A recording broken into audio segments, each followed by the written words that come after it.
houses are still open. Okay. It's like cross Blue Shield mix.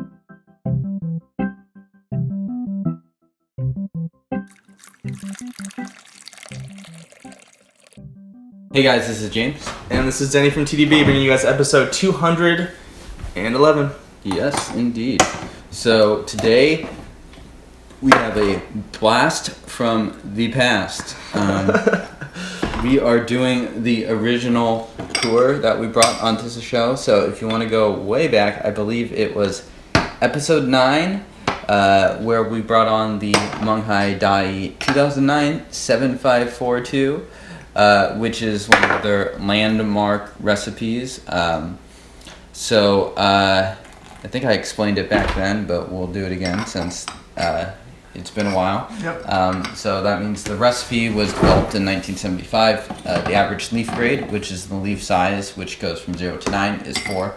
So it's sort of a medium-sized leaf grade, and 2 stands for the factory, which in this case is Menghai Tea Factory. So back then it was, it's 2017, so it's 2013, so the tea would have been just 4 years old. Tea now is 8 years old. This version has been stored in Taiwan, so we're starting to see a little bit of the age. It's definitely got some nice orange. Yep. And we will give that a rinse. Yep. And it's known for being a strong tea that is really built for the long term. Right. As far as aging. Got it. So we will keep things short and sweet. Yeah. So at this point, we would expect to see a little bit of the age, but this is by no means a matured, completely aged tea. Let's high pour so we can drink this quickly.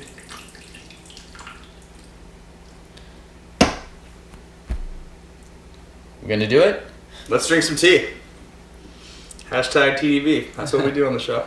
Cheers. I don't think we've promoted that hashtag before. Hashtag TeaDB. Alright. Salute.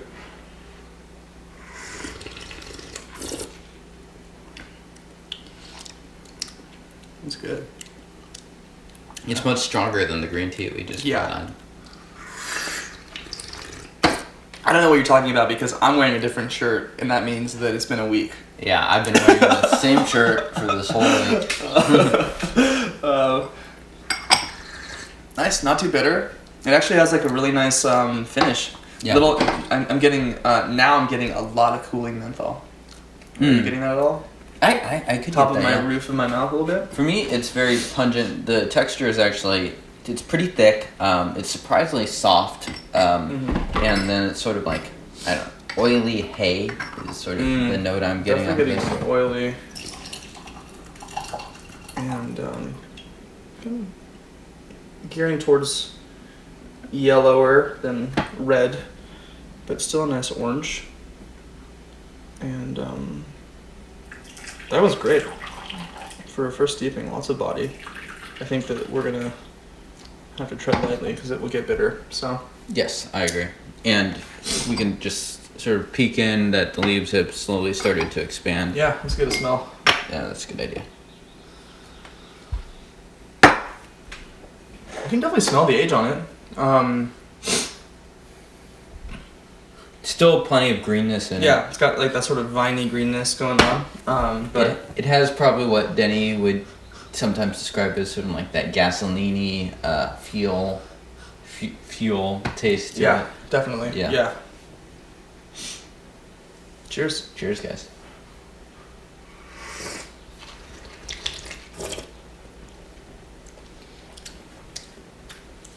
Bitterness. It's got surprisingly, it's not super syrupy. So it's definitely got like a little bit of a lighter body, but it's oily. Not as much menthol. Bitterness kind of hits about a third of the way in. Is the bitterness overpowering for you? Mm-mm.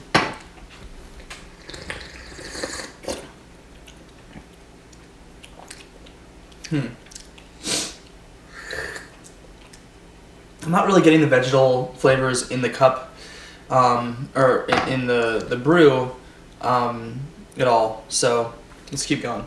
Yeah. Yeah. And this, I won't lie, this isn't my favorite Pu'erh, but it's interesting. It's definitely it's definitely decent quality. Yeah. And yeah, it's strong. I'm feeling some energy for sure. And a tea like this, we actually got this from Emilio and Toby from one of their boxes that they curate. So thank you guys. This tea used to sell, if I recall correctly, for something like $22 from Scott over at Yunnan Sourcing.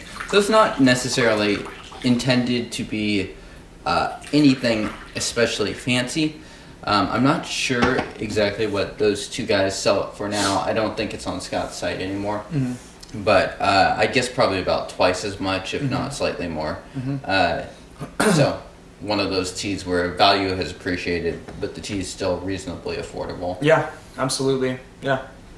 I think this is a good pickup. It's definitely giving me some solid energy. I'm still experiencing and tasting the tea. It isn't too tannic yet. Not at all too bitter, so I'm definitely experiencing sharper, sort of crisper, sharper, subtler notes still. Yeah, it's pretty good. And I would say that the tea is, while it's definitely bitter, is sort of like the lingering taste for me, at least. Like right now my mouth feels mainly sweet.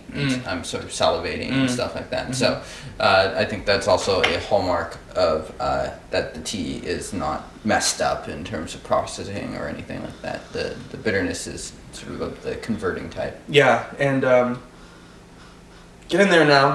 It's got more of a medicinal smell to it. I smell more of that menthol now. Yeah. In the Shibo. Yeah. So. In terms of leaf quality, it's pretty chopped up, right. But kind of what you expect for a factory type recipe. Yeah, absolutely. So, but it's good, uniform. Yeah, I'm enjoying it. Yeah. It's definitely strong. It's strong. I'm still tasting it. So. Yeah. Cheers.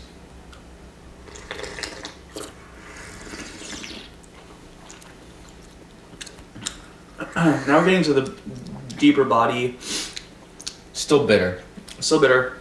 I wonder if this will brew out to be... If you could brew this out to be not bitter. I kind of doubt it. I feel like it's just going to be bitter for a couple of years here still. Oh, I think so too. Yeah. I think it'll be bitter for a while, maybe even another 15 years. But I mean, you could brew it at green tea temperatures, but you would not really be getting the experience. Exactly. Now, on the other hand, this tea, compared to, for instance, the tea last week, I would say resoundingly does not pass the mom test. Yeah. Unless you have some very mixed feelings about your own mother. In that case, serve her this tea. But in all other cases, I don't think this is a good. This is going to be a polarizing, not introducing. Yeah. A lady or partner, whoever you like, to tea, sort of a tea. You would want to... No, this is the exact type you would not want to serve. Yeah, if precisely. anything. Not only that, it's like... This is also just a difficult tea, I think, for a newcomer to brew. It's like, how the hell would you brew this Western style? I don't know. It would be gross. It would not churn out well. Right. So it almost requires, even to get something reasonably palatable, someone that knows what they're doing and knows how to keep the infusions really short. Yeah, but don't let it discourage you from figuring out how to do it. It's not complicated. It's tea, it's not water, it's a quick steep time. And it's not expensive either, so yeah, plenty to mess around with. Still, I'm getting more of that tannin, residual tannic thing going on, so mouthfeel wise. Cheers.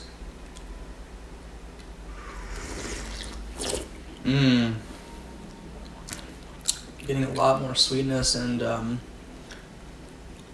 depth. Still bitter, but that steeping immediately was just a lot more.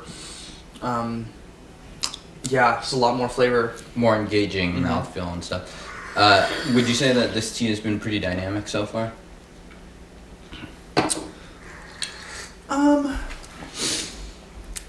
More than a green tea would, where you're really getting one shot and it's going to go kind of strong and then weak, and not change too much. But for some of the other pu'erhs that we've brought on the show, I mean, we're so lucky, and we've been treated to so many really great, very dynamic teas that really do change a lot. So absolutely, yeah, this is a dynamic tea. Its flavors are changing cup to cup. not immensely. I would call that sort of middle of the road there. Mhm. I don't know, what about you? What do you?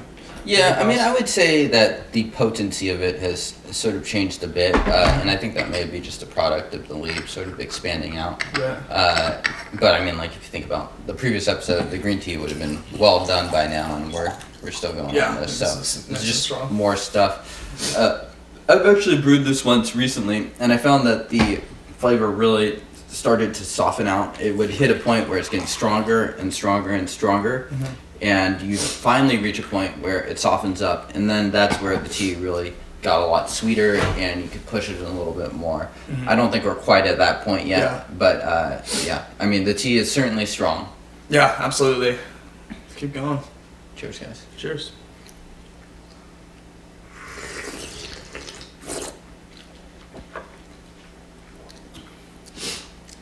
Tasting more of the age now.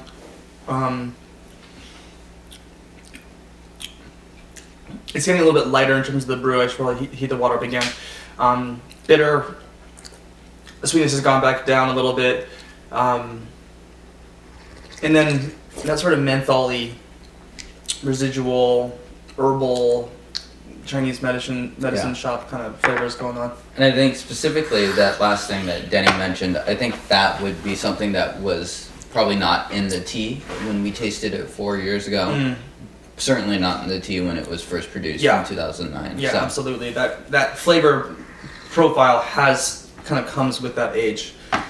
So yeah, this has been a fun sort of throwback. Goodness, if folks want to grab this, where can they? It's a commonly available mass-produced recipe, so you can find it a number of places. You should be careful of fakes for this because this is the biggest tea factory, so not everything is what it intends to be. That being said, you can reach out if you want to try this exact version. Reach out to Emilio or Toby. We will enlist their information below. Emilio is at the Jade Leaf. He does some pottery over there. And they source this tea from Taiwan. I don't know exactly what it costs, but I do know their markup is reasonable. So Cool. whatever price it is, it should be a decent one. Great. And for folks who have yet to see episode 9, all of those episodes and a lot more on our website, Yeah. tdb.org, tadb.org. Yeah. Check us out there. Subscribe to all the stuff. Subscribe down below to our YouTube channel. Text your mom right now and ask her to subscribe as well. We're just gonna have I don't know all why. of the crazy Pu'erh nerds and their mothers subscribe to the show. Yeah. Follow us on all the relevant channels. Instagram is a great place there as well to get in touch. You can shoot us a PM there or on the website. Comment on our YouTube videos. Do all the things. We love you folks. Thanks for sticking around. For you folks who were watching when we did episode 9 all the way up to episode 200. Yeah, if you watched It's insane. us way back then, give us a shout out in the comments below. Yeah. You're a crazy person. And we will be back next week for episode 212. Yeah. All right. Cheers, y'all. Cheers.